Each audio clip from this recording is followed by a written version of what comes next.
The trailer brake controller fault on your 2024 GMC Sierra 3500 Denali is caused by water intrusion in the trailer wiring receptacle located at the rear bumper.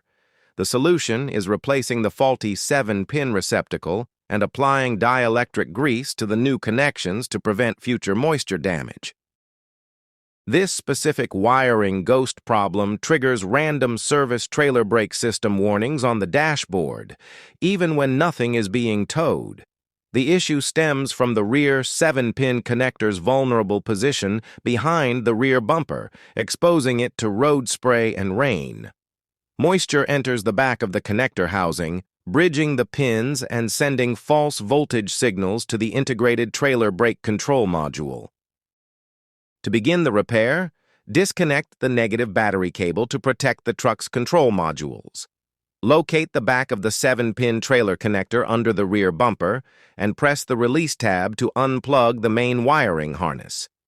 Inspect the harness plug for green corrosion or water droplets. If corrosion is present, use electrical contact cleaner and a small nylon brush to thoroughly clean the terminals. Install a new OEM 7-pin receptacle into the bumper, ensuring the locking tabs click securely into place. Before reconnecting the main wiring harness, pack the plug generously with dielectric grease. This creates a waterproof seal that permanently stops the ghost voltage problem.